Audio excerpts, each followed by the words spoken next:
سارے کہاں سے آئے ہیں؟ یہ عربی سے آئے ہیں. مسلمان یہ کام بہت پہلے کر چکے تھے. بڑا شاندار ماضی تھا ہمارا، لیکن ایسا ختم ہوا ایسا لگتا ہے ہم ہمیشہ سے ہی اسی طرح ہیں، ہمیشہ سے ہی ہم سے وزیر اعظم بن ہی نہیں پایا کبھی. ایسا نہیں ہے، ماضی ہمارا اور زیادہ پرانا ماضی نہیں ہے، 150-200 سال سے زیادہ پیچھے کی بات نہیں ہے. یہ چند غلطیاں ہوئی ہیں جس کی سزا ہم بھگت رہے ہیں. اس میں مذہبی لوگوں سے بھی ہوئی ہیں، حکمرانوں سے بھی ہوئی ہیں، دونوں طبقوں سے ہوئی ہیں. کسی ایک طبقے کو آپ ذمہ دار نہیں ٹھہرا سکتے. اس میں ایک بہت بڑی غلطی یہ ہوئی کہ مذہب کو سائنس سے کیا کر دیا، بہت بڑی مسٹیک ہوئی. جبکہ ہمیں داؤد علیہ السلام، سلیمان علیہ السلام کے واقعات میں کیا ملتا ہے؟ اللہ نے سلیمان علیہ السلام کو جب دنیا کا حکمران بنایا ہے تو اللہ نے اسباب اور وسائل بھی دیے تھے ان کو. وہ اسباب کیا تھے؟ لوہا ان کے ہاتھ میں پگھلا دیا اللہ تعالیٰ نے. داؤد علیہ السلام کو حکم دیا زرہیں بناؤ، زرہیں. اللہ کہہ دیتا کہ اے داؤد تو زمین پر حکومت کرے گا، لڑائی کرے گا، زرہیں بنانے کی نہیں ہے. آیت الکرسی پڑھ کے ہر مجاہد پہ پھونک لگائی، دم کیا، دشمن کی تلوار چلے گی نہیں. یہی چل رہا ہے نا آج کل. داماد انسان کا بچہ نہیں بن رہا، آیت الکرسی پڑھ کے پھونکو اور اس کو جو ہے وہ تعویذ کرا دو تو ٹھیک ہو جائے گا. پوری 10-10 سال دامادوں کے ٹھیک کرنے میں بیٹیوں کی زندگیاں تباہ کر. قرآن کیا کہتا ہے؟ ان خفتم اللہ یقیما حدود اللہ. حدود اللہ پہ قائم نہیں رہ سکتے بھائی، خلا لینے کی کوشش کرو اس پاگل سے. 2-3 موقع دے دیے ٹھیک ہونے کے، ہو گیا ٹھیک ہے. نہیں تو اگر برائی اس قابل ہے کہ برداشت کے قابل ہے تو برداشت کرو. بلا وجہ گھر نہیں توڑنا چاہیے، بالکل برداشت کے قابل نہیں ہے، جان چھڑاؤ بھائی اس آدمی سے. نہ میں نہ جانتا ہوں نا ایسے لوگوں کو 30 سال ہو گئے کہ نہیں جی اللہ کے ہاتھ میں دل ہیں، اللہ جب چاہے گا میرے داماد کا دل چینج کر دے گا. اس امید پہ 30 سال گزر اور بیٹی پاگل ہو گئی. میں نے کہا 30 سال کے بعد آپ آ رہے ہو کہ خلا لینا؟ کہہ رہے ہیں بھائی وہ اللہ کے ہاتھ میں. تو میں نے کہا اللہ کے ہاتھ میں ہے لیکن اللہ نے کہا کہ میں گھماؤں گا. ہم کب کہہ رہے ہیں کہ اللہ کے ہاتھ میں؟ اگر ہمیں پتا ہوتا کہ اگلے سال اللہ آپ کے داماد کو ٹھیک کر دیتا، میں کہتا چلو 1 سال اور انتظار کر لو. اللہ کے ہاتھ میں ہے لیکن گھمائے گا کہ نہیں گھمائے گا یہ اللہ نے نہیں بتایا. بلکہ اللہ نے جو بتایا ہے انک لا تہدی من احببت، آپ اس کو ہدایت نہیں دے سکتے جس سے آپ محبت کرتے ہو. یہ تو حضرت ابو طالب کے بارے میں نازل ہوئی ہے کہ نبی کے چچا ایمان نہیں لائے تو نبی غمزدہ تھے. اللہ نے فرمایا کہ آپ جس سے محبت ہے ہدایت نہیں ملے گی، اس کو ملے گی جس کو اللہ چاہے گا. اور چاہے گا کس کو؟ جو خود چاہے گا. یہ بھی قرآن کہتا ہے جو خود چاہے گا اسی کو ملے گی. جو خود نہیں چاہے گا تو بھائی چاہے نبی کا چچا بھی ہو نہیں ملے گی. تو میں نے کہا بھائی نبی کے چچا کو نہیں ملی ہدایت، آپ کے داماد آپ کے نبی سے بھی آگے ہو. تو ہم تو گراؤنڈ ریئلٹی کو دیکھ کر فیصلہ کریں گے. 1 سال بہت ہوتا ہے کسی کو تجربے میں. اب انسان کا بچہ نہیں بن رہا، نہ نفقہ دے رہا ہے، وہ بے تحاشا مارتا پیٹتا ہے، ٹارچر ذہنی کر کر کے اس کو بیچاری کی زندگی بیڑا غرق ہوگی. میں نے کہا خود ہی مر جائے گا تھوڑے دنوں میں. خلا کے تکلف کی ضرورت کیا؟ طلاق لینے کی کیا ضرورت؟ اسلام جو ہے نا وہ دقیانوسی نہیں سکھاتا میرے بھائی. مسلمانوں نے ایسے ہی نہیں دنیا پہ حکومتیں کر لی ہیں. داؤد علیہ السلام کو اللہ نے، داؤد علیہ السلام قرآن کہتا ہے نا پوری دنیا پہ داؤد علیہ السلام نے، پوری دنیا نہ بھی ہو، دنیا کے ایک بہت بڑے حصے پر جو حکومت کی ہے تو قرآن کیا بتاتا ہے کیسے کی حکومت، کیسے کی، بھوکے لگا لگا کے کی. قرآن ان کی عبادت کا بھی تذکرہ کرتا ہے. دن میں روزہ رکھتے تھے، راتوں کو تہجد پڑھتے تھے، اس کا بھی تذکرہ کرتا ہے. یہ بھی ضروری ہے ورنہ ایک سیکولر فوج میں مجاہدین میں اور ایک مذہبی لوگوں میں کوئی فرق نہیں رہے گا. اللہ کہتے ہیں جب تم اللہ کی راہ میں لڑو گے کثرت سے اللہ کا ذکر کرو، کیونکہ تم لڑ رہے ہو اللہ کی مدد پہ تو اللہ کو یاد بھی تو رکھو نا. لیکن ساتھ ساتھ اسباب اور وسائل بھی خاندانی طریقے سے استعمال کرنے ہیں. تو اللہ نے داؤد علیہ السلام کو کیا کہا؟ زرہیں بنائے لوہے کی. اور کیسے کہا؟ یہ بھی نہیں کہا کہ بنا دیں بس باقی میں خود ہی جوڑ دوں گا. قدر فی السرد کی لڑیاں جوڑنے میں بھی اندازوں سے جوڑیں کہ کیسے اس کو. اندازے کا مطلب کیا ہے؟ کیونکہ جب زرہیں بنائی جاتی ہیں نا لوہے کے لباس جو جنگ میں استعمال ہوتے ہیں تو ظاہر ہے جس فوجی کے لیے، جس مجاہد کے لیے بنوائی جا رہی ہیں اس کو لیٹنا بھی ہوگا، اس کو بیٹھنا بھی ہوگا، اس کو گھوڑے پہ چھلانگ لگا کے بیٹھنا بھی ہے تو وہ موویبل ہو، وہ مڑ سکیں آسانی سے. تو اس کے لیے بہت ٹیکنیکل طریقے سے اس کو ایڈجسٹ کرنا ہے. تو قدر کا مطلب اس کی ایڈجسٹمنٹ بڑی خاندانی ہونی چاہیے. نہیں آئی میرا خیال ہے بات. یہ بھی نہیں کہا کہ اللہ میاں نے کہ زرہیں بنانے رسی سے جوڑ لینا. یہ ایک تار نہیں ہوتی جو الیکٹریشین کے پاس ہوتی، یہ والی تار سے یوں کرنا. ہمارے یہاں جگاڑو کام ہو رہے ہوتے ہیں کہ نہیں ہو رہے؟ جاپان میں جگاڑو کام نہیں ہوتے. ہمارے ہر کام کیا ہے؟ کمپیوٹر کو بھی ٹھنڈا کر رہے ہیں پنکھے پہ. نہ آگے میں نے نیٹ پہ ایک ویڈیو دیکھی، سسٹم کو ٹھنڈا کرنے کے لیے ایک الگ سے پنکھا چلایا جو کمپیوٹر کو کم اور آپ کو زیادہ ٹھنڈا کر رہا ہے. منہ پہ ہوا آ رہی ہے ڈائریکٹ. خیر تو قدر فی السرد مینجمنٹ اسلام کا ایک حکم ہے. صفوں کو سیدھا کرنے کا حکم ہے یا نہیں؟ اللہ میاں کہتے ہیں نماز پڑھنے اور بھول کرنے والا کون ہے؟ نہ کھڑے اس سیدھے تو پھر سیدھے ہونے. ذرا سا بھی پیٹ آگے نکلا ہوا نہ ہو، سینہ آگے نکلا ہوا نہ ہو. نبی صلی اللہ علیہ وسلم اقامت کے بعد کیسے صفوں کو سیدھا کرتے تھے؟ مینجمنٹ دیندار لوگوں میں ختم. ارے باتیں الٹی ہو رہی ہیں، اللاجیکل باتیں کروا لو. کورونا میں تو دماغ پی گئے تھے لوگ ہمارا. کووڈ پہ ہم نے کہا نا ڈاکٹر کہہ رہی فاصلہ رکھو تو رکھ لو فاصلہ. ہر آدمی بھائی توکل کے چکر میں کورونا والا آدمی منہ پہ جا کے چھینک رہا ہے لوگوں کے. یہ کون سا اسلام ہے بھائی؟ خیر تو وہ اس کی بات بڑی پیاری تھی نا. میں داؤد علیہ السلام کو بتا رہا کیسے زرہیں بنائی، پھر فوج تیار کی. پھر سلیمان علیہ السلام کو آپ دیکھ، ان کا تخت تھا، ہیرے جواہرات تھے اور کیسا تاج تھا ان کا. یہ بھی بھرم کے لیے. تو اس میں ہمیں یہ بھی ملتا ہے کہ اگر بھرم ڈالنے کے لیے آپ کو اچھی ڈریسنگ کرنی پڑے اور خاندانی لائف سٹائل ہو تاکہ سامنے والے پہ بھرم اچھے پڑے، تو یہ بھی شریعت کا حکم ہے۔ جیسے حضرت معاویہ رضی اللہ تعالیٰ عنہ کا بڑا شاہانہ لباس تھا، تو کسی نے حضرت عمر کو شکایت لگائی کہ یہ گورنر بنے اور اتنا بہترین خوبصورت لباس پہن کے چلتے ہیں، دنیا سے محبت کی علامت ہے۔ حضرت عمر تو پھٹے پرانے کپڑے پہنتے تھے، پیون زدہ کپڑے پہنتے تھے، تو حضرت عمر نے خط لکھا، بھائی یہ کیا شکایت؟ حضرت معاویہ نے حکومت کر رہا ہوں یا امیر المومنین، میں جن لوگوں پہ حکومت کر رہا ہوں نا، ان کی نظر میں میں مفہوم بیان کر رہا ہوں کہ لباس کی بڑی ویلیو، یہ مجھے ویلیو نہیں دیں گے اگر میں غریبوں والا لباس پہن۔ تو یہ سیاست تھی ان کی، حقیقت ہے کہ آپ کا سب سے پہلا امپریشن کس کا پڑتا ہے؟ آپ لباس کا پڑتا ہے۔ آپ کے لائف اٹھنے بیٹھنے کا اسٹائل کیا ہے آپ کا؟ وہی آپ کے کپڑے میں 10 قسم کے پیوند لگے ہوئے ہوں، اگلا کہے گا ابے بھائی یہ تو شاید ٹھیک ہے نا، تو لڑائی کے لیے۔ ظاہر ہے حضرت معاویہ کے پاس جب دشمن کے وفود آیا کرتے تھے کہ ڈریسنگ دیکھ کے ان کو اندازہ ہو جاتا تھا بھائی یہ چھوٹے لوگ نہیں ہیں۔ سوال پیدا ہو پھر حضرت عمر نے ایسا کیوں؟ بھائی وہ ان کو ویسے ہی اتنا اللہ نے روب دیا تھا کہ وہ ان کپڑوں میں ہی بہت روب تھا ان کا، اور ہمارے نبی صلی اللہ علیہ وسلم کے جو پیون زدہ کپڑے تھے، تو حدیث میں تو آتا ہے نبی کے چہرے پہ اللہ نے اتنا روب ڈال دیا تھا کہ 1 مہینے کی مسافت سے دشمن کانپنے لگتا تھا۔ نارملی حکم جو شریعت نے دیا ہے بھائی آپ کی ڈریسنگ، آپ کا لباس سارا کیا ہونا چاہیے؟ سوٹیبل ہونا چاہیے۔ یہ چیز ایسی نہیں ہونی چاہیے جو سوسائٹی آپ کو کوئی گرا ہوا آدمی سمجھنا شروع کر دے۔ سمجھ میں آ رہی ہے بات کہ نہیں آ رہی ہے؟ نہیں آتی، لیکن جب رشتہ لینے جاتے ہو تو پھر آتی ہے، پھر نہا دھو کے ڈیٹول سے نا پھر سوٹ پہن کے جائیں گے، پھر مجال ہے کوئی پیون زدہ کپڑے پہن کے چلے، تو سادگی ہے تو پھر جانا چڈی بنیان دھوتی بنیان میں جا بھائی تو وہاں پہ، کیونکہ ہر وقت نا لوگ علماء کوئی سادہ ہونے، اور ہمارے تو کوئی ہیں بھی نہیں۔ تو خیر، تو وہ میں جلدی سے وہ بتا دوں نا، وہ جو شربت کا گلاس رکھا نا، تو اس ڈاکٹر صاحب مجھے کہتے آج ہی کی پل ہوتا دریا میں گھوڑے، اور اگر پل بنانے کا ٹائم ہوتا پھر بھی نہیں دوڑا، پھر یہ میں اپنی طرف سے ایک اضافہ کروں، پل بنانے کا ٹائم ہوتا، اسباب و وسائل ہوتے، پھر بھی نہیں جا، اور واپس جا کے دوبارہ آنے کا ٹائم ہوتا پھر بھی دریا میں گھوڑے نہیں ڈالتے۔ وہ ایک مجبوری تھی کہ اس کے علاوہ کوئی آپشن تھا نہیں۔ تو سلطان محمد فاتح نے بھی یہی کی، اس نے کیا کیا کہ بزرگ بھی رکھے ہوئے اللہ سے دعائیں مانگے، اور پھر اسباب اور وسائل اختیار کیے۔ پانی ہے تو پانی کو کراس کرنا ہمارے لیے، سوری پیچھے سمندر ہے، بیچ میں خشکی ہے، پانی نہیں تھا، خشکی اس سے ہٹ کے آگے پانی ہے، تو اب آگے ہم گھوڑوں پہ جائیں گے اگر، تو گھوڑا پانی میں، انہوں نے یہ نہیں کہا صحابہ کشتی تک جائیں گے بیک سائڈ سے حملہ کرنے کے لیے نا، بسم اللہ توکلت علی اللہ، پھونکوں والی سرکار ہوتی تو مسئلہ ہی حل ہو گیا، تو پہلے ذہن میں آ جاتا نا، میرے بہت لیٹ آیا دماغ۔ ایک شف سرکار حضرت وہ سلطان محمد فاتح اپنے پاس رکھتا شف، اور پورا قسطنطینیہ ہی بڑھ جاتا پورا۔ ابھی جو الیکشن میں ہوا ہے نا، آپ کو پتا ہے نا، جو ووٹنگ ہو رہی تھی، فلاں جیت رہا ہے، میم بنائی پاکستانیوں نے، اوپر جا رہا ہے شف، ایک دم وہ نیچے ہوا، بڑی ٹائٹ میم بنائی کہ الیکشن میں یہی ہوا، بندہ کون جیت رہا ہے ایک دم شف فوراً نیچے۔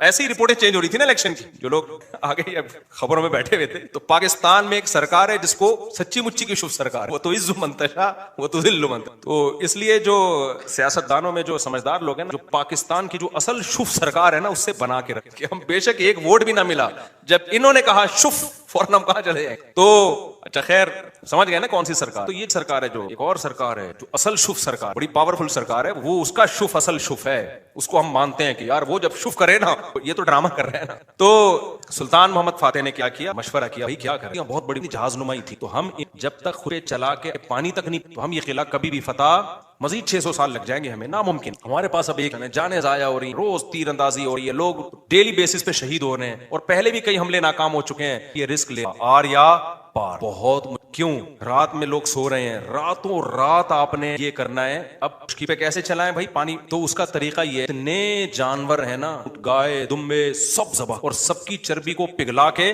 زمین پہ ڈال، اور یہ صبح صادق سے پہلے کام کیا ہو جانا چاہیے؟ ختم۔ اور اس کے بعد یہ کشتیاں رکھ کے نا، لکڑیاں رکھ کے ان کو دھکے دیں گے، کیونکہ ورنہ کون لے جا سکتا ہے؟ کیونکہ اگر دھکے دے کے تو ناممکن ہے نا خشکی پہ، آپ کسی ایک چھوٹی سی لانچ کو دھکا دینے کی کوشش کرو، کوئی بھی نہیں دے سکتا، تو ہوگا یہ، اور دیں گے بھی اتنا ٹائم لگ جائے گا کہ دشمن تو دیکھ لے گا بھائی یہ لوگ تو یہاں سے آئے، تو راتوں رات یہ کام کرنا ہے۔ اتنا بڑا یہ گوروں نے ہسٹری میں لکھا ہے کہ ایسا کام کیا ہے جس کا تصور نہیں تھا، اتنی محنت خرچ ہوئی ہے اس کے اوپر۔ کیا موٹی موٹی توندیں اور موٹے موٹے پیٹ ہوتے اگر اس وقت مسلمانوں کے، اور صبح و شام بریانی اور قورمے کے ڈھکن کھل رہے ہوتے، اور تیجے کے نام پہ، 40ویں کے نام پہ، شب برات کے نام پہ یہ سب چیزیں کھا رہے ہوتے، تو یہ کر لیتے؟ بولتے کیوں نہیں؟ میں بار بار کہتا ہوں کسی بڑے پیٹ والے کا مذاق اڑانا مقصد نہیں ہے، کچھ لوگوں کا نیچرلی پیٹ بڑا ہوا ہوتا ہے، وہ تو قدرت کی طرف سے، وہ صحابہ میں بھی تھا، بڑے بڑے بزرگوں میں تھا، لیکن یہ کھا کھا کے توندیں نکل رہی ہیں نا، زیادہ کھا کھا کے، یہ بہت برا عمل ہے۔ نبی صلی اللہ علیہ وسلم کی بخاری کی حدیث ہے، اس امت میں سب سے پہلی جو برائی آئے گی نا، جھوٹ اور بڑے پیٹ، موٹاپا، یہ حدیث ہے صحیح۔ تو قدرتی طور پر کسی کا پیٹ بڑا ہے تو ایک الگ بات ہے، تو اب انہوں نے کیا کیا, فوراً وہ ساری جانوروں کو رات کو, یہ اس کے علاوہ کوئی آپشن, پھر اللہ سے دعائیں بھی مانگ رہے ہیں کہ اللہ ہمارے بس میں جو تھا ہم نے کر دیا. تو وہ پگھلا کے پورا فرش بنایا راتوں رات. جو عیسائیوں کی اسٹیٹ تھی ان کے تصور بھی نہیں تھا کہ یار کوئی کسی کا دماغ یہاں بھی جا سکتا ہے, کسی کا دماغ یہاں بھی جا. کتنی محنت کی ہوگی انہوں نے. اس وقت کاش ویڈیو کیمرے ہوتے نا, وہ فلما لیتے یہ ساری چیز. پھر وہ راتوں رات کشتیاں لے جا کے نا اس پہ سب کو پار کیا, پانی میں اتار دیا. صبح صادق سے پہلے وہ بہت بڑی فوج مجاہدین کی وہ پیچھے سمندری جہازوں پہ سوار ہو. صبح صادق سے پہلے یہ کام, اور پھر بیک سائڈ سے نا پانی پہ اترے وہ لوگ, اور پھر انہوں نے حملہ. عیسائی انہوں نے تو آگے دیکھ رہے ہیں نا, وہ ان کو کیا پتا پیچھے سے بھی کوئی حملہ کر سکتا. ادھر سے انہوں نے تیر اندازی کی ہے, ادھر سے پیچھے سے حملہ کیا. وہ تو حیران ہو گیا یار یہ بندے آئے کہاں سے, بیچ میں تو خشکی ہے, اس میں تو جہاز آ ہی نہیں سکتا. یہ اسٹرگل اور یہ محنت کرنی پڑتی ہے بھائی, پھر قومیں بنتی سے نہیں بن جاتی. تو وہ ہے نا, میں جاپان گیا وہ دیکھا خیر, تو ایسے بنتی ہیں قومیں. اس میں لوگوں نے یہ کٹ کر دینا وہ جو اصل. اچھا خیر تو یہ ہے اسباب. اب موسیٰ علیہ السلام جب آگے دریا کے آگے آ کے کھڑے, تو اگر وہاں پل ہوتا تو پھر لاٹھی کو حکم کہ سمندر پہ ماریں اور وہ 12 چشمے اس سے 12 راستے بن جائیں, پھر ہوتا. اللہ میں کہتے ہیں پل سے جاؤ بھائی. یا واپسی کا آپشن بھی اگر ہوتا نا کہ بھائی فرعون پیچھے سے آ رہا ہے, آگے راستہ نہیں ہے, تو یہ والا راستہ یہاں سے, تو بھی یہ نہ ہوتا, یہ والے راستے سے جائیں. جب تک اسباب اختیار کرنا ممکن ہوتا ہے اللہ کی آسمانوں سے مدد نازل نہیں ہوتی. اللہ کہتے ہیں پہلے پورے اسباب تم نے اختیار کرنے ہیں, اس کے بعد پھر میں جہاں تم ختم ہوگا وہاں سے میں شروع ہوں گا. ہم لوگ کچھ کرنے سے پہلے ہی ڈائریکٹ کہاں استخاروں پہ چلے جاتے ہیں ڈائریکٹ. تو اس میں ایک بات خوب یہ بھی اچھی طرح سمجھ لو کہ آج کل نا ایک تو لوگوں میں توکل ویسے ہی نہیں ہے, اللہ پہ اعتماد نہیں ہے, اور پیسوں کے پیچھے بھاگتے رہتے ہیں. لیکن کچھ لوگوں میں غیر ضروری توکل بھی آ جاتا ہے. علماء نے لکھا ہے اگر آپ کو اللہ نے مالی وسائل دیے, میں نے بہت لوگ دیکھے ہیں جاب گئی اور روڈ پہ آ گئے, ایک دم برباد ہو گئے. کاروبار کروڑوں کا بزنس چل رہا تھا, کوئی نقصان ہوا. ابھی کچھ دن پہلے ایک بندہ ملا کروڑوں روپے میں کھیلا تھا پولٹری فارم کا, اس کا بزنس پشاور میں. تو کہہ رہا ہے یار کوئی بیماری آئی, ساری مرغیاں مر گئیں اور میں دیوالیہ نکل گیا, میرا ڈپریشن میں چلا گیا. میں نے کہا میرے بھائی ایسا کام کیا کیوں, کیا آپ کو پتا نہیں ہے مرغیاں میں بیماریاں آتی ہیں؟ کہہ رہے آتی ہیں لیکن میں تو ویکسین. میں نے کہا کیا آپ نے تحقیق نہیں کی کہ ویکسینیشن کے بعد بھی بعض دفعہ ساری مرغیاں مر جاتی ہیں؟ تو کچھ تو آپ کو رکھنا چاہیے تھا نا. اس لیے علماء نے بیان کیا ہے بھائی کوئی بھی بزنس کر رہے ہو, کوئی بھی جاب کر رہے ہو, کم سے کم 1 سال کا جو ہے نا نان نفقہ سنبھال کے رکھو کہ اگر میں جاب لیس ہو گیا تو 1 سال میں اتنا کما لوں, 1 سال کا میں اتنے اپنے پاس ریزرو رکھوں کہ کم سے کم 1 سال میں اپنی بیوی بچوں کو کھلا سکوں, اور اس دوران میں کوئی دوسرا کاروبار کر سکوں, کوئی دوسری جاب تلاش کر سکوں. ہاں اس سے بہت زیادہ 10 سال کی 20 سال کی پلاننگ, پھر یہ توکل کے خلاف ہے. لیکن 1 سال 2 سال 1.5 سال کچھ تو کرے نا آدمی. نہیں جی جس اللہ نے آج کھلایا کل بھی کھلائے گا. تو اگر اللہ نے اس طرح سے وعدہ کیا ہوتا تو پھر لوگ روڈوں پہ کیوں بیٹھے ہوئے ہوتے, جھونپڑوں میں کیوں سو رہے ہوتے؟ فوراً آیت پڑھ لیتے ہیں وما من دابۃ الا علی اللہ رزقها, کا اللہ نے روزی دینے کا وعدہ کیا. اللہ نے وعدہ کیا ہے لیکن آپ پورے اسباب اور وسائل اختیار کرو گے. ہاں ہوس نہ کرو جیسے جمع کر کے لوگ پاگل ہوئے ہیں, یہ غلط ہے. لیکن ایسا توکل جائز نہیں ہے کہ آپ جو ہے وہ جو اللہ نے اسباب اور وسائل رکھے ہیں اس سے بھی کو بھی آپ اگنور کرنا شروع کر دو. حالات کا کچھ پتہ نہیں ہوتا. مولانا تھانوی رحمہ اللہ تعالیٰ تو بہت توکل والے تھے لیکن اس میں بہت حساس تھے. وہ جب زبان سے جو منہ سے نوالا چھنتا ہے نا, ایمان بھی جاتا ہے آج کل لوگوں کا. ایک روایت ہے, اگرچہ روایت ضعیف ہے, لیکن وہ قاد الفقر ان یکون کفرا او کما قال صلی اللہ علیہ وسلم, فرمایا فقر و فاقہ بعض دفعہ کفر تک پہنچا دیتے ہیں. عورتیں اپنی عزتیں بیچنے پہ آ جاتی ہیں فقر و فاقہ کی وجہ سے. تو ایسا توکل نہ نہیں کیا جائے. اتنا کم از کم اپنے پاس ہو کہ بھائی کل آپ اگر خدا نہ خواستہ بے روزگار ہو جائے, اور یہ کہ آپ نے مرغیوں کا پولٹری فارم کھولا ہوا ہے اور فرض کر کے بیٹھے ہوئے ہیں کہ چونکہ میں نے اللہ سے دعا مانگی ہے اب ان پہ کوئی بیماری, دعا بھی مانگو. بیماریوں سے میرا تو پورا دیکھو نا, ابھی 35 مرغیاں مر گئیں, بیماری آئی تو ایک دم جنازے اڑو. کسی میری غلطی تھی لیکن وہ 2.5 سال سے مری نہیں تھی, مری ہیں تو ٹک ٹک ٹک کچھ بچ گئی ہیں. ہمارے گھر ہی کے چوزے تھے جو بڑے ہو گئے, تو ایک غلطی ہوئی تھی مجھ سے. اب انشاءاللہ آئندہ وہ غلطی نہیں کروں گا, لیکن تجربہ تو بڑھ گیا نا, نقصان تو ہو گیا نا.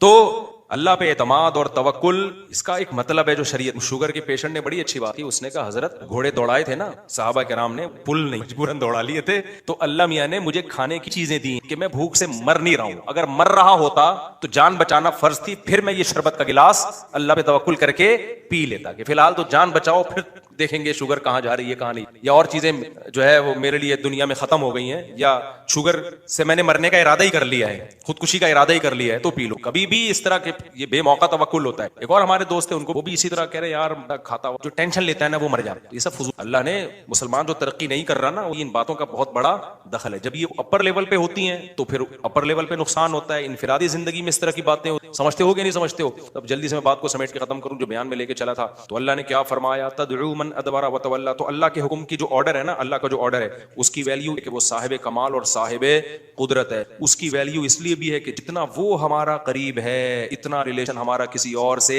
نہیں ہے. دیکھو ماں باپ سب سے زیادہ قریب ہو, تو ہمیں ماں باپ دینے والا کون ہے؟ اللہ ہے. اللہ کہتے ہیں هو اعلم بكم اذ انتم اجنۃ تون امہاتکم. تم جب اپنی ماں کی پیٹ میں جنین تھے, جنین کہتے ہیں چھپے ہوئے, جب تمہارے ماں باپ بھی تم کو نہیں جانتے, وہ اس وقت سے تمہیں جانتا ہے, اس وقت سے تمہیں. تو اللہ سے زیادہ انسان کا ریلیشن کسی کے ساتھ نہیں ہے. تیسری چیز اللہ کہتے ہیں جتنے میرے احسانات ہیں, تیسری چیز احسان ہوتا ہے نا جس کی وجہ سے ہم کسی کے آرڈر کو مانتے ہیں, میرے احسانات جتنے زیادہ ہیں اتنے, یعنی اللہ کہتے ہیں میرے احسانات کو نا تم قلم سے لکھنا شروع کرو, پوری دنیا کے درخت قلم بن کے گھس کے ختم ہو جائیں گے, اور سمندروں کی سیاہی ان قلموں میں استعمال ہو کے ختم ہو جائے گی. اور وَإِن تَعُدُّوا نِعْمَةَ اللَّهِ لَا تُحْصُوهَا, اللہ کی نعمتوں کو لکھنے بیٹھو گے قلم گھس کے ختم اور سمندر کی سیاہی ختم, اللہ کی نعمتیں ختم نہیں ہوں گی. اور ایک ایک نعمت اتنی پاورفل ہے نا, کروڑوں خربوں میں بھی وہ سستی ہے. ایک آنکھ کی نعمت دیکھ لو, آپ کے پاس 1 کروڑ روپے ہو, خون پسینے کی کمائی ہو, ایک بندہ کہ کروڑ دے یا آنکھیں دے, کیا دو گے آپ؟ ڈاکوؤں کو دے رہے ہوتے ہیں نا جان بچانے کے لیے, ڈاکوؤں کو دے نہیں رہے ہوتے صبح شام کے جان بچے یار.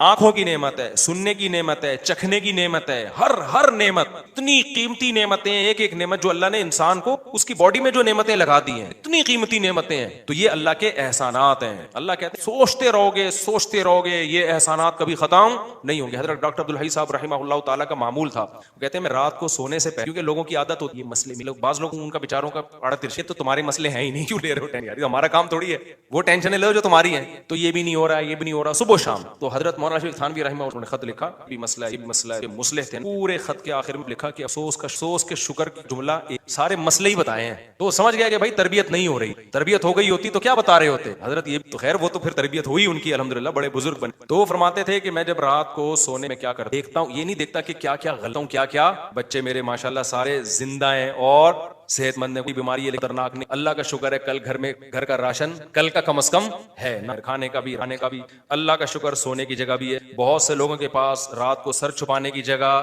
نہیں ہے, بہت سے لوگوں کو ایسی خطرناک بیماریاں لی ہیں, بڑے بڑے 1000 گز ایئر کنڈیشن میں سو رہے ہیں, کینسر ہے خطرناک, ٹی بی ہوئی, کوئی ایسی ڈینجرس بیماری ہوئی بھی ہے, ہم ان سے کروڑا گنا اچھے ہیں.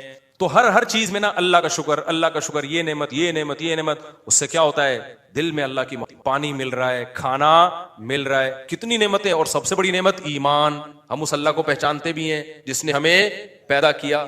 تو اس طرح سے نا سوچنا چاہیے ہمیں بھی. جب پانی بھی پیو نا, حدیث میں آتا ہے اللہ بندے سے خوش ہو جاتا ہے جب وہ الحمدللہ کہتا ہے, کافر نہیں کہتا. آپ کسی سیکولر آج کو مسلمانوں میں بھی کافروں جیسے بہت ہو گئے, آپ بولو نا الحمدللہ بولو تو غصہ کرے گا آپ کے, تھوڑی ہے جس نے تمہیں دیا ہے آسمان سے برساتا ہے تمہارے لیے. پھر کہتا ہے اللہ کہتا ہے کہ فسلکہ ینابیع فی الارض, زمین کے سوتوں میں داخل کرتا ہوں. ارأیتم ان اصبح ماؤکم غورا, بتاؤ یہ پانی اور نیچے چلا جائے تو کون ہے جو نکال کے لائے گا؟ پانی ایک سطح تک نیچے جاتا ہے, پیٹرول والی سطح پہ نہیں پہنچتا پانی. اللہ نے ایک نظام بنایا ہوا ہے بھائی, یہاں تک جائے گا, اس سے زیادہ نیچے, ورنہ کون سی چیز ہے جس کو نیچے جانے سے روک رہی ہے, اور نیچے چلا جاتا. پھر پیٹرول والی کمپنیوں کو آرڈر دیتے کہ نکالے پانی. ایک ایک نعمت, یہ پانی پیا کرو, سوچا کرو بھائی یہ کہاں سے آ رہا ہے. فلٹر کا پانی بھی تو کہیں نہ کہیں سے آ رہا ہوتا ہے نا جو ہم پی رہے ہوتے ہیں. تو ایک ایک نعمت, تو ہر نعمت پہ انسان کو سوچنا چاہیے, پھر فوراً دل سے آواز نکلنی چاہیے, اللہ تو اتنے احسانات کیے, تو اے اللہ اب میں تیری نافرمانی, ایک احسان یہ کر لے کہ اپنی نافرمانی سے بچا, کیونکہ اب اللہ کے حکم کو توڑنا چھوٹا جرم نہیں ہے. اسی کو یہ جو میں نے آیت پڑھی ہے, تدعو من ادبر وتولی, جو ایسا رب, میں نے بتایا تھا نا ریلیشن, محبت اور قوت. بعض دفعہ ریلیشن نہیں ہوتا, صرف محبت ہوتی ہے, بعض دفعہ صرف قوت ہوتی ہے. اللہ میں تینوں چیزیں جمع ہیں, اور علی وجہ الکمال جمع ہیں تینوں چیزیں, محبت بھی ہے, ریلیشن بھی, اور طاقت بھی, ایک ہی ذات میں. اور ایسی طاقت جو کسی میں نہیں, ایسا ریلیشن جو کسی میں نہیں, ایسے احسانات جو کسی میں نہیں. پھر بھائی اللہ جب کسی بات کا آرڈر دے گا نا, وہ کہہ رہا ہے نماز پڑھو, تو پھر آپ کو پڑھنی پڑے گی. وہ کہہ رہا ہے زنا کے قریب مت جاؤ, تو اب آپ کو قریب جانے کی اجازت نہیں ہے. وہ کہے گا بوڑھے ماں باپ کے سامنے اف نہ کرو, تو اف کرنے کی اجازت نہیں ہے. وہ اگر کہہ رہا ہے کہ سود مت کھاؤ, تو کھانے کی اجازت نہیں ہے. وہ اگر کہہ رہا ہے کہ نظر کی حفاظت کرو, تو حفاظت کرنی پڑے گی.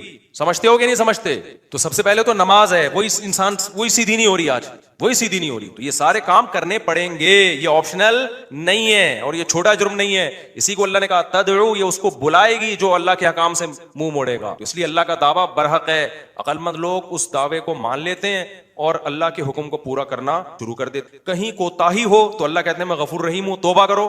ایسا نہیں ہو کہ بس ذرا سی غلطی ہوئی پکڑ کے جہنم میں پھینک دوں گا، نہ نہ نہ، توبہ کا موقع دیتا، توبہ کرو۔ تو اور کیا رہ گیا بھائی، اب کیوں نہیں شریعت پہ چلے انسان ہے بھائی؟ جب وہ کہہ رہے کہ آنے کی کوشش کرو، سیدھے راستے پر آؤ، غلطی ہو رہی ہے معافی مانگو، اور اللہ کو معاف کرنا کیا ہے، پسند ہے، معاف کرنا بھی اس کو اچھا لگتا ہے کہ چلو غلطی ہوئی ہے تو بھاگو تو نہیں نا مجھ سے، صحیح ہے نا، غلطی ہو گئی ہے، آدم علیہ السلام سے ہو گئی تھی، توبہ کی نا، روئے اللہ کے سامنے، تو تم سے ہو جائے تم بھی رو دو، رونا نہیں آتا، رونا اختیار میں نہیں ہے سوائے خیر، تو اللہ کہتے ہیں رونا نہیں آتا نا، رونے جیسی صورت بنا لو تو بھی کیا کر لوں گا، تو اب کیا رہ گیا بھائی، کہاں اسلام اب مشکل کہاں سے رہ گیا، تو رونا آ جائے ٹھیک ہے، نہیں آیا اللہ کہہ رہے رونے والی شکل بنا لو جیسے رو رہے ہو بس کافی ہے، یہ بھی مان لو، پھر بھی اگر کوئی ڈھیٹ کا بچہ نہیں آ رہا نا تو پھر قرآن کہتا ہے انلموہا وانتم لہا کارہون، تم جہنم میں چھلانگ لگانا چاہتے ہو، اللہ نے کے دشمن کے وفود آیا کرتے تھے تو ان کی ڈریسنگ دیکھ کے ان کو اندازہ ہو جاتا تھا بھائی یہ چھوٹے لوگ نہیں ہیں، سوال پیدا ہو پھر حضرت عمر نے ایسا کیوں کیا، بھائی وہ ان کو ویسے ہی اتنا اللہ نے روپ دیا تھا کہ وہ ان کپڑوں میں ہی بہت روپ تھا ان کا، اور ہمارے نبی صلی اللہ علیہ وسلم کے جو پیون زدہ کپڑے تھے تو حدیث میں تو آتا ہے نبی کے چہرے پہ اللہ نے اتنا روپ ڈال دیا تھا کہ 1 مہینے کی مسافت سے دشمن کانپنے لگتا تھا، کہ نارملی حکم جو شریعت نے دیا ہے بھائی آپ کی ڈریسنگ، آپ کا لباس سارا کیا ہونا چاہیے، سوٹیبل ہونا چاہیے، کوئی چیز ایسی نہیں ہونی چاہیے جو سوسائٹی آپ کو کوئی گرا ہوا آدمی سمجھنا شروع کر دے، سمجھ میں آ رہی ہے بات کہ نہیں آ رہی ہے، نہیں آتی، لیکن جب رشتہ لینے جاتے ہو تو پھر آتی ہے، پھر نہا دھو کے ڈیٹول سے نا 3 پیس سوٹ پہن کے جائیں گے، پھر مجال ہے کوئی پیون زدہ کپڑے پہن کے چلا جائے، تو سادگی ہے تو پھر جانا چٹی بنیان دھوتی بنیان میں جا بھائی تو وہاں پہ، کیونکہ ہر وقت نا لوگ علماء کو یہ دیکھو سادہ ہونے چاہیے، ان کی پگڑی دیکھو، ان کے کپڑے دیکھو، اور ہمارے تو کوئی ہیں بھی نہیں، تو خیر تو وہ میں جلدی سے وہ بتا دوں نا، وہ جو شربت کا گلاس رکھا نا تو وہ ڈاکٹر صاحب مجھے واقعہ سنا رہے تھے، آج ہی کی بات ہے، شوگر کے بڑے اسپیشلسٹ آئے ہوئے تھے، گپ شپ تھی ان کے ساتھ، تو وہ کہنے لگے کہ اس نے کہا کہ دیکھیں جو صحابہ نے دریا میں گھوڑے دوڑائے تھے نا، پل نہیں تھا وہاں، پل ہوتا تو وہ دریا میں گھوڑے نہیں دوڑا، اور اگر پل بنانے کا ٹائم ہوتا پھر بھی نہیں دوڑا، پھر یہ میں اپنی طرف سے ایک اضافہ کر رہا ہوں، پل بنانے کا ٹائم ہوتا، اسباب و وسائل ہوتے، پھر بھی نہیں جاتے، اور واپس جا کے دوبارہ آنے کا ٹائم ہوتا پھر بھی دریا میں گھوڑے نہیں ڈالتے، وہ ایک مجبوری تھی کہ اس کے علاوہ کوئی آپشن تھا نہیں، تو سلطان محمد فاتح نے بھی یہی کیا ہے، اس نے کیا کیا کہ بزرگ بھی رکھے ہوئے اللہ سے دعائیں مانگے اور پھر اسباب اور وسائل اختیار کیے، بھائی یہاں پانی ہے تو پانی کو کراس کرنا ہمارے لیے، سوری پیچھے سمندر ہے بیچ میں خشکی ہے، پانی نہیں تھا، خشکی سے ہٹ کے آگے پانی ہے، تو اب آگے ہم گھوڑوں پہ جائیں گے اگر تو گھوڑا پانی میں نہیں جا سکتا، تو انہوں نے یہ نہیں کہا، صحابہ کرام نے پانی میں گھوڑے دوڑا لیے تھے تو ہم بھی خشکی تک جائیں گے، اور قسطنطنیہ میں بیک سائڈ سے حملہ کرنے کے لیے نا باقی بسم اللہ توکلت علی اللہ پھونکوں والی سرکار ہوتی تو مسئلہ ہی حل ہو گیا، یہ تو پہلے ذہن میں آ جاتا نا، میرے بہت لیٹ آیا دماغ میں، ایک شف سرکار حضرت وہ سلطان محمد فاتح اپنے پاس رکھتا شف، اور پورا قسطنطنیہ ہی بڑھ جاتا پورا۔ ابھی جو الیکشن میں ہوا ہے نا آپ کو پتا ہے نا، جو ووٹنگ ہو رہی تھی فلاں جیت رہا ہے، میم بنائی پاکستانیوں نے، اوپر جا رہا ہے شف، ایک دم وہ نیچے ہوا، بڑی ٹائٹ میم بنائی ہے کہ الیکشن میں یہی ہوا ہے، بندہ کون جیت رہا ہے ایک دم شف کر کے شف، فوراً نیچے، ایسی ہی رپورٹیں چینج ہو رہی تھی نا الیکشن کی، جو لوگ ٹی وی آگے یا خبروں میں بیٹھے ہوئے تھے، تو پاکستان میں ایک سرکار ہے جس کو سچی مچی کی شف سرکار ہے، وہ تو عز منتشا وہ تو ذل منتشا،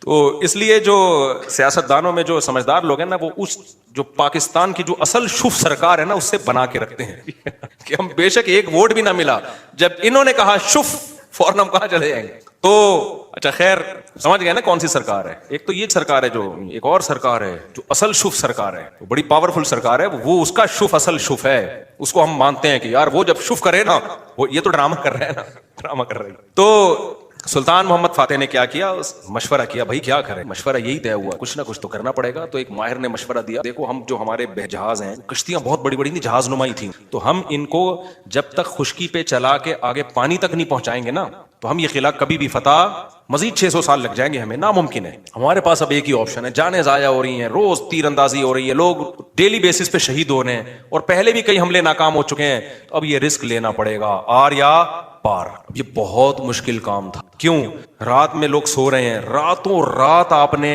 یہ کرنا ہے، اب خشکی پہ کیسے چلائیں بھائی پانی، یعنی اس جہازوں کو، تو اس کا طریقہ یہ ہے کہ جتنے جانور ہیں نا، اونٹ، گائے، دمبے، سب ذبح کر دو اور سب کی چربی کو پگھلا کے زمین پہ ڈال دو، اور یہ صبح صادق سے پہلے پہلے کام کیا ہو جانا چاہیے، ختم، اور اس کے بعد یہ کشتیاں رکھ کے نا، لکڑیاں رکھ کے ان کو دھکے دیں گے، کیونکہ ورنہ کون لے جا سکتا ہے، کیونکہ اگر دھکے دے دے کے تو ناممکن ہے نا خشکی پہ، آپ کسی ایک چھوٹی سی لانچ کو دھکا دینے کی کوشش کرو کوئی بھی نہیں دے سکتا، تو ہوگا یہ، اور دیں گے بھی اتنا ٹائم لگ جائے گا کہ دشمن تو دیکھ لے گا بھائی یہ لوگ تو یہاں سے آئے، تو راتوں رات یہ کام کرنا ہے، کتنا بڑا، یہ گوروں نے ہسٹری میں لکھا ہے کہ ایسا کام کیا ہے جس کا تصور نہیں تھا، اتنی محنت خرچ ہوئی ہے اس کے اوپر، کیا موٹی موٹی توند اور موٹے موٹے پیٹ ہوتے اگر اس وقت مسلمانوں کے, اور صبح و شام بریانی اور قورمے کے ڈھکن کھل رہے ہوتے, اور تیجے کے نام پہ, 40ویں کے نام پہ, شب برات کے نام پہ یہ سب چیزیں کھا رہے ہوتے, تو یہ کر لیتے؟ بولتے کیوں نہیں. میں بار بار کہتا ہوں کسی بڑے پیٹ والے کا مذاق اڑانا مقصد نہیں ہے. کچھ لوگوں کا نیچرلی پیٹ بڑا ہوا ہوتا ہے, وہ تو قدرت کی طرف سے, وہ صحابہ میں بھی تھا, بڑے بڑے بزرگوں میں تھا. لیکن یہ جو کھا کھا کے توندیں نکل رہی ہیں نا, زیادہ کھا کھا کے, یہ بہت برا عمل ہے. نبی صلی اللہ علیہ وسلم کی بخاری کی حدیث ہے, اس امت میں سب سے پہلی جو برائی آئے گی نا, جھوٹ اور بڑے پیٹ, موٹاپا. یہ حدیث ہے صحیح. تو قدرتی طور پر کسی کا پیٹ بڑا ہے تو ایک الگ بات ہے. تو اب انہوں نے کیا کیا, فوراً وہ ساری جانوروں کو رات کو, بھائی اب یہ اس کے علاوہ کوئی آپشن ہمارے پاس, پھر اللہ سے دعائیں بھی مانگ رہے ہیں, دعائیں بھی مانگ رہے ہیں کہ اللہ ہمارے بس میں جو تھا ہم نے کر دیا. تو وہ پگھلا کے پورا فرش بنایا راتوں رات. جو عیسائیوں کی اسٹیٹ تھی, ان کے تصور بھی نہیں تھا کہ یار کوئی کسی کا دماغ یہاں بھی جا سکتا ہے, کسی کا دماغ یہاں بھی جا. کتنی محنت کی ہوگی انہوں نے. اس وقت کاش ویڈیو کیمرے ہوتے نا, وہ فلما لیتے یہ ساری چیزیں. پھر وہ راتوں رات کشتیاں لے جا کے نا اس پہ سب کو پار کیا, پانی میں اتار دیا. صبح صادق سے پہلے وہ بہت بڑی فوج مجاہدین کی وہ پیچھے سمندری جہازوں پہ سوار ہو چکی. صبح صادق سے پہلے یہ کام ہو چکا. اور پھر بیک سائڈ سے نا پانی پہ اترے وہ لوگ, اور پھر انہوں نے حملہ کیا. عیسائیوں کو تو انہوں نے تو آگے دیکھ رہے ہیں نا, وہ ان کو کیا پتا پیچھے سے بھی کوئی حملہ کر سکتا. ادھر سے انہوں نے تیر اندازی کی ہے, ادھر سے پیچھے سے حملہ کیا. وہ تو حیران ہو گئے, یار یہ بندے آئے کہاں سے ہیں یہ لوگ, بیچ میں تو خشکی ہے, اس میں تو جہاز آ ہی نہیں سکتا. یہ اسٹرگل اور یہ محنت کرنی پڑتی ہے بھائی, پھر قومیں بنتی ہیں. وہ زوں سے نہیں بن جاتی خالی, سمجھ رہے ہو. ابھی چھوڑو یہ زوں کاٹ دینا, وہ اچھا نہیں ہے. تو وہ ہے نا, میں جاپان گیا, زوں وہ دیکھا ہے آپ لوگ, ابھی نہیں آپ لوگ, خیر.